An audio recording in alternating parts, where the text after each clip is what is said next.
Magandang araw mga kaibigan. Bigyan natin ng reaction opinion itong post ni Dare to Us. Sabi niya dito, malaya. Via Philippine Star, Vice President Sara Duterte visited the wake of Chris Lawrence Fabian, one of the victims killed in the school shooting in Tacloban City. Chris' mother, Vea Fabian, had appealed on Monday for a chance to speak with Duterte, even if only through a phone call. The family said they were surprised when the vice president arrived at the wake at around 6 a.m. on Wednesday. Ngayon, di ba Wednesday ngayon?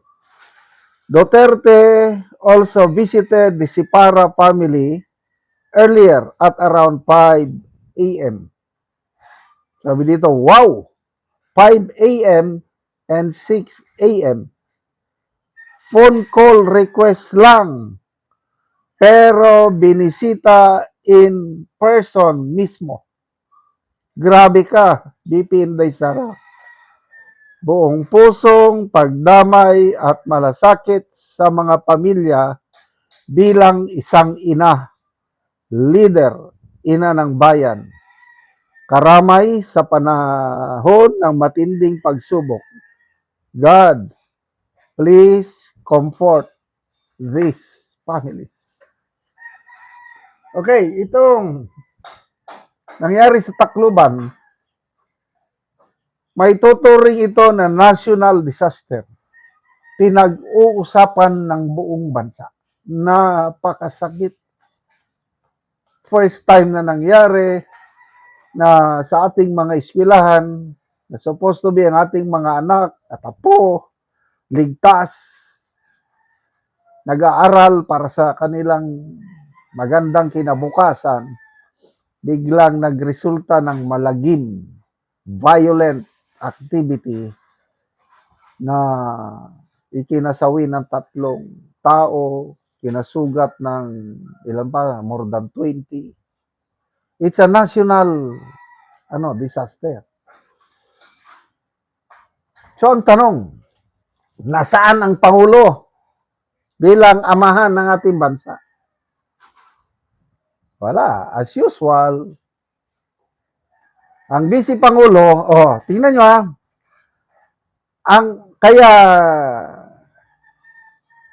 ang inahan ng isa sa mga biktima, yung student hero, si Chris Lawrence Fabian. Yung namatay siya dahil isinara niya ang pintuan. Kinukonsider, maraming naligtas na mga estudyante dahil sa kabayanihan ni Chris Lawrence Fabian. Nag-request lang ang inahan ng biktima kay BP Sara. Bakit hindi sa Pangulo?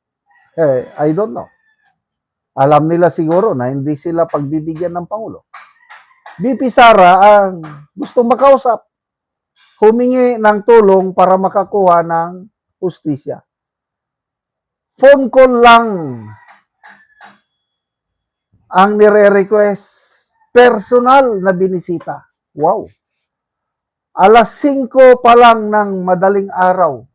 Diba, alas 5 ngayon, medyo madilim-dilim pa. Nandun na ang Vice Presidente. Nakakabilib, nakakataba na mayroon tayong leader na ganyan. Malala ko tuloy si Tatay Digong. Noong presidente pa siya, nabigla ko dahil mga kafgo na namatay sa labanan, binibisita mismo ng presidente. Sa aking military service, 34 years, wala akong nabalitaan na pag may nangyari sa kafgo ay bibisitahin ng presidente. Ako, nung commander ako, mamatay aming kafgo, ipupuntahan ko dahil ako yung direct commander sa ground. Puntahan ko. But, yung commander-in-chief, presidente. Hindi lang minsan, kasi maraming kafgo na namatay. That was the time na mayroong peace talks with the NPA. Tapos, ang mga rebelde, pinapatay, mga kafgo. Kaya galit na galit si Tatay Digong. Binibisita niya. Noon ako unang bumilib. Sabi ko, grabing presidente ito. Nakakatuwa, nakakatabang puso na mayroong commander-in-chief na nagmamalasakit even to the lowest rank. Kafgu, pinupunta niya. Kaya yung ganyang malasakit ni BP Sara namana niya kay Tatay Digong. Meron pang sundalo noon na namatay sa Lanao. Namatay dahil sa pakikipaglaban sa mga Mauti terrorist group. Binisita rin ni BP Sara sa isang liblib na lugar sa Lanao del Norte.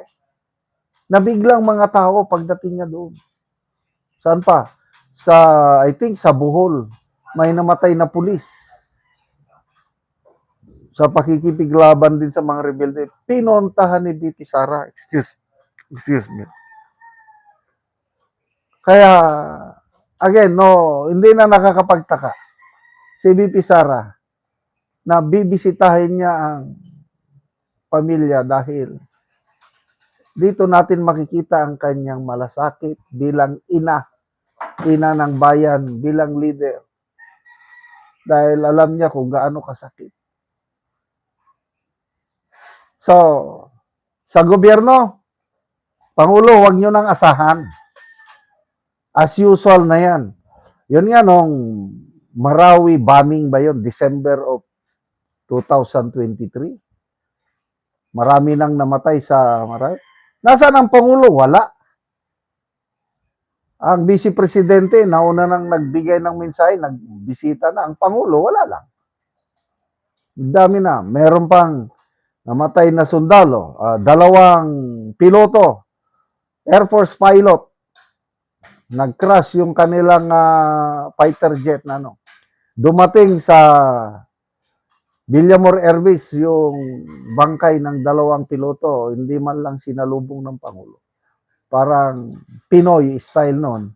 Yung Mama Sapano 44, dumating yung bangkay ng mga pulis nating hero, hindi man lang sinalubong ng presidente. Ito, wag na kayong aasa sa ating presidente. Ang nagbisita lang doon sa is DSWD Secretary Rex Gatchalian. Well, trabaho niya yan dahil itong mga minor de edad, under na ng DSWD.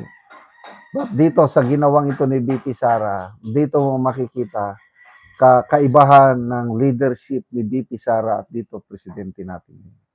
Lawak, ang layo ng agwat sa malasakit at pagmamahal.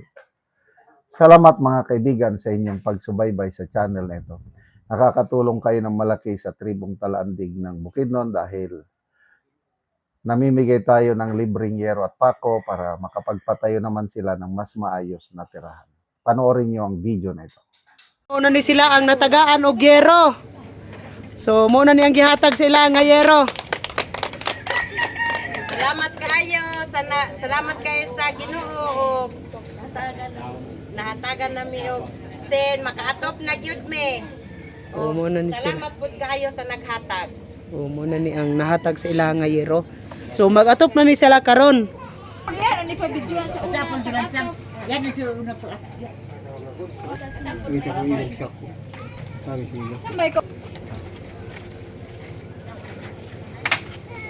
So maupod ni ang mga lansang bahin-bahinon. Thank you so much.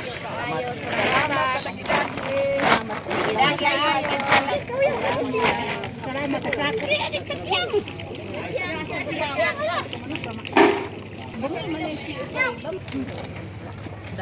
sa kapinan ni sa kiting tadaan ni mga lalima ito. Patigsoon. O karon muna ni ang atop sa natagaan namo karon og yero. So dagko na gyud og buslot.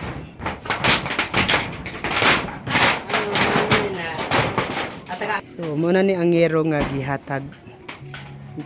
Nagitabang sa mga